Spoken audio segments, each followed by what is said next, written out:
¿Cómo viviremos los mexicanos nuestra vejez? Bienvenidos al episodio 1 de Oportuno Podcast, Decisiones para tomar justo a tiempo. Y pues, a ver, la razón por la que los próximos 18 minutos son vitales para quienes nos escuchan es porque las decisiones de hoy van a impactar un futuro muchísimo más largo del que imaginamos. Totalmente de acuerdo.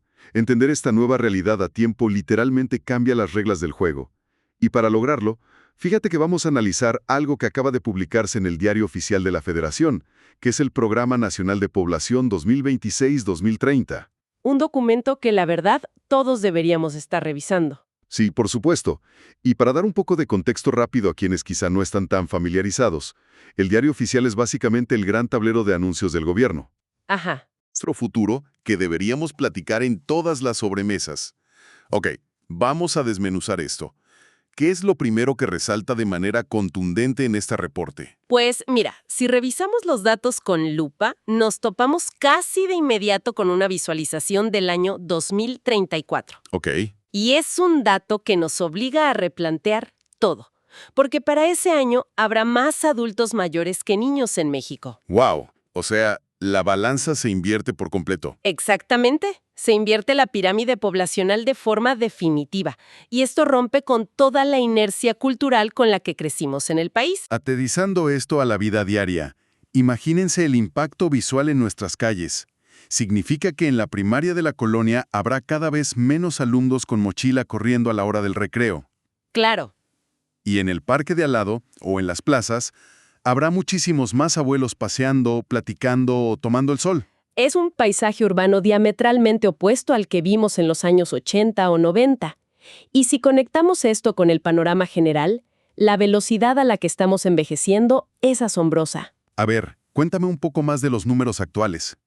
Fíjate que hoy, aproximadamente 1 de cada 8 mexicanos tiene más de 60 años. Ajá, suena a una proporción manejable, digamos. Pues sí, pero para el 2050 casi 1 de cada 4 estará en ese grupo de edad. Híjole, estamos hablando de una cuarta parte de la población entera del país. Así es, una cuarta parte requiriendo servicios, infraestructura y atención muy particular. A ver, quiero hacer una pausa y jugar un poco al abogado del diablo aquí.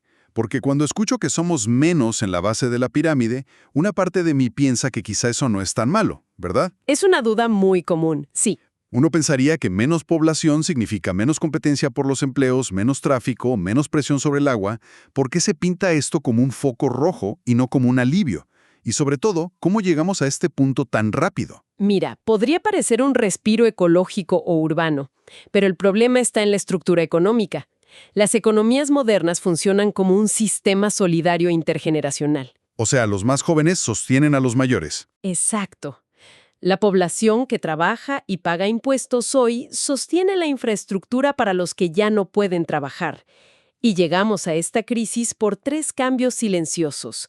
El primero es el colapso en la tasa de fertilidad. ¿Que ha sido un cambio radical si miramos hacia atrás? Velocísimo. Piensa que las mujeres mexicanas en los años 70 tenían más de 6 hijos en promedio. Claro, familias inmensas, las mesas del domingo donde no cabían los primos. Exactamente. Y hoy esa tasa es de apenas 1.6 hijos. El hogar mexicano promedio ya es de solo 3.3 personas. Y me imagino que sigue reduciéndose. Así es. Y esto pasa por la urbanización, la integración de la mujer al ámbito profesional y, de manera muy crula, por el costo de vida. Financiar una familia numerosa hoy requiere recursos que ya no son tan accesibles. Claro, pasamos de las casas gigantes a desarrollos de departamentos de una sola habitación. Entran menos jóvenes a la fuerza laboral y los que ya estamos más arriba seguimos cumpliendo años. Ahí es donde el sistema económico empieza a crujir. Si tienes 10 trabajadores sosteniendo a un jubilado, los números cuadran. Pero si tienes a 2 trabajadores para un jubilado, la presión fiscal se vuelve insostenible. Y eso nos lleva a un contraste generacional que, la verdad, cuando lo leí me dejó helado. Es el dato más impactante. Sí, el tema de la esperanza de vida. Exacto. Pensemos en la generación de nuestros abuelos. Ellos llegaban a los 65 años y les quedaban en promedio entre 5 y 7 años de vida. Era literalmente el tiempo de descanso. Te sentabas a ver pasar el tiempo después de trabajar toda tu vida. Tal cual. pero nosotros llegamos a los 65 y nos quedan 25 años más. Es un cambio de escala que ningún sistema, ni público ni familiar, fue diseñado para absorber. Es que es un cambio de paradigma brutal. Son 25 años. Y para darle sustento a esto, existen estimaciones actuariales de las Afores. Y aclaro que mencionamos esto exclusivamente como un parámetro de referencia de datos. Sí, claro, solo para ver los números fríos. Según estos cálculos, un hombre a los 65 vivirá en promedio 24 años más y una mujer 25 años adicionales. Es un cuarto de siglo. Les voy a confesar algo muy personal. Hace poco hice este cálculo mental aplicándolo a mi propia vida y de verdad me cayó el 20 durísimo. Sí, claro. Es que impresiona mucho cuando lo piensas así. Porque crecemos con esta idea de que te jubilas, te hacen una comida de despedida y a descansar. Pero darte cuenta de que después del retiro te queda prácticamente una tercera vida entera por delante, Sí, casi el mismo tiempo que pasaste siendo niño y estudiando. es muchísimo tiempo. Y ese tiempo no transcurre en el vacío, requiere estructura y recursos, ¿cierto? Da un poco de vértigo. Es una etapa con sus propios proyectos, gastos y retos físicos. Y para entender cómo sostener eso, hay que mirar un fenómeno que los sociólogos llaman el sándwich generacional. Uf, el famoso sándwich. Fíjate que es un tema del que platico muchísimo con amigos de nuestra edad, porque se siente una presión enorme todos los días. Es el pan de cada día para muchas familias. O sea, por un lado estás cuidando a tus hijos pequeños, metido en las tareas y las escuelas. Y justo en el mismo momento empiezas a preocuparte por la salud de tus papás mayores. Totalmente. Estás prensado entre dos generaciones. Tienes que coordinar la logística escolar en la mañana y en la tarde acompañar a tus papás al médico. Es un malabarismo constante que agota a cualquiera. Ese desgaste nos conecta directo con el segundo gran hallazgo del documento. ¿Nuestro sistema de salud está operando bajo una presión sin precedentes? Porque ya las enfermedades son distintas, ¿verdad? Así es. Imagina que el sistema de salud es un puente. Antes pasaban pocas personas y cruzaban rápido. Hoy hay el triple de personas y se quedan estacionadas a la mitad del puente. Claro, el puente se empieza a pandear por el peso. Ese quedarse estacionado son las enfermedades crónicas, me imagino. Exactamente. La medicina moderna nos mantiene vivos más tiempo, superando cosas que antes eran fatales. Pero sobrevivir no significa estar completamente sano. Y ahí entra el tema financiero, que es donde la cosa se pone difícil. Es el reto más grande.